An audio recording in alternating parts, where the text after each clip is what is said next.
I want to go over a couple of things that are going on with the millennials. Raise your hand if you're a millennial. Raise your hand if you don't know what you are. A lot of people don't know what generation they're in. If you don't know what you are, raise your hand. Even if you know you're a millennial, you may not know what you are. Because I don't know if you know this, but Huffington Post put out an article saying we're the most lost generation. That we're the most identity crisis generation. That we're the most untouched, connected, disconnected group of people to ever rise to leadership. And that's a problem. And that's because, I don't know about you, but I don't think we've been really well prepared to cope with life's biggest crises and tragedies. And so because of that, we've ended up in these three categories, okay? This is us. These are the millennials. I like to call these categories the livers, the loners, and the losers. Now, don't look at this as a bad thing, because everyone's been a loser. I've been a loser, you've been a loser, and when you understand what a loser is, we all are going to have loser moments. My grandma used to tell me, everybody gets a trip to Foolsville. What that means is, we are all going to get to the point where we're down here. But let me tell you what this means. The livers, these people are aware of who they are. They know who they are, and they're comfortable and confident in who they've been. And not only that, the person that they are, they act that out in their everyday life. This is not the person who you're going to have a conversation with, and you're like, oh, I like her. Then you see her out, and you're like, whoa, what was that?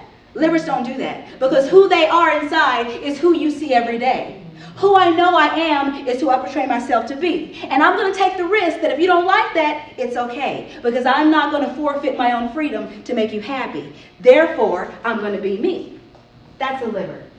And you get to appreciate life as a liver more and more, because you understand that even though there's been hardships, I've been through a whole lot of stuff, it's all just a tapestry that's brought me to this present day. So livers don't get bogged down too much with their personal failures, with things that go wrong, because they just take it as a sign that, oh, I just got off my path a little bit, that's okay. But if that means I know I'm off it, that means I can get back on it. That's a liver, okay? Then we got our loners. Loners know who they are as well. They're very aware of what's going on in their life and relationships, but they're not acting that out in their everyday life. It's like they know who they are, they know what they want, they know how they feel about a situation, but then when they get ready to act it out in real time, it's a contradiction. This is the friend you have where you guys spend all night on the phone talking about a problem, and you work it out and you know what you're going to do. And then like 24 hours later, they show up, the situation looks the same, and you're like, hey, what's going on? What are you doing? And they're like, oh, yeah. And they're still telling you, well, I know what we said. And actually, I still feel that way, but I'm still going to do the opposite right now if that's okay with you. And you're like, well, it's okay with me because it's your life.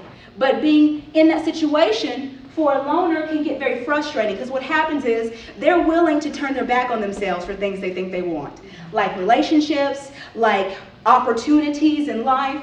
They do things that go against who they really are, and they don't want to do it, but it's because they think they have to get what they want, but then they get what they want and they're still miserable. So they have a minus for their appreciative spirit, because they can't really appreciate the things that go wrong, because at the end of the day, they know they're daily turning them back on themselves, because they're not being who they really are. Those are loners. Then we have the losers. Losers are the willfully unaware among us. These are the people who, you know what's going on in their life, they're a friend of yours, you know they're struggling in an area, y'all are working on it, but when they get out in public, or if you even call them on the phone and say, hey girl, I'm just calling to check on you, or hey dude, what's up, I know things are going wrong, they're like, what you talking about, it's all good. And you're like, what? You call her and say, is everything okay, because I know what's going on. Oh no, everything's okay, it's fine, everything's okay, it's fine. And it's like, we just had a conversation about this, and you're not admitting any of it. So there's no awareness there. They don't know the truth. They're not willing to admit the truth. They don't speak the truth. And so if you know the truth and you're their friend, or if you're a loser and you just pretend like you don't know the truth, eventually you end up feeling very conflicted and very lost and very torn, because on a day-to-day basis, you're never addressing who you know God created you to be, what it is you feel led to do, what kind of life you should be leading. You're going in the opposite of it of every day, but you're pretending like everything's okay. They're willfully unaware. And I have friends who say, you know what, ignorance is bliss. I wish I was one of those people who act like they ain't got no problems. They seem to be happy. No, they're not, they're torn. They go on a pendulum between being completely in disillusion about who they are and what's going on, and then they go from there all the way back over to being overwhelmed when they have a moment of truth about what's happening in their life for real, and it's like, oh, that's too bad. Let me go back over here where I'm just like closing my eyes and ears where I don't know what's happening. You can only do that for so long, folks, and trust me, I know, I used to do it all the time.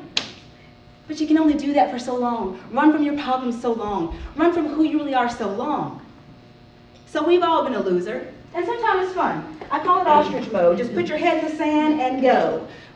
But you can only do that for so long. So these are the three categories that we are in as millennials.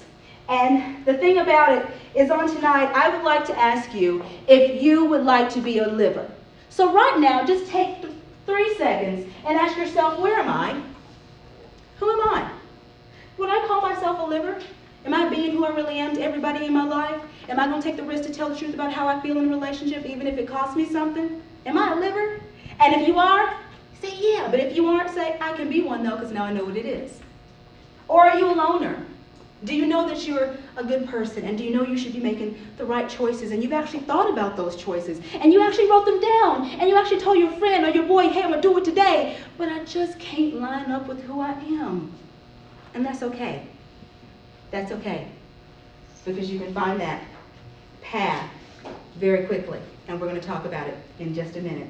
Or are you a loser? All the losers say, hey. No, probably not.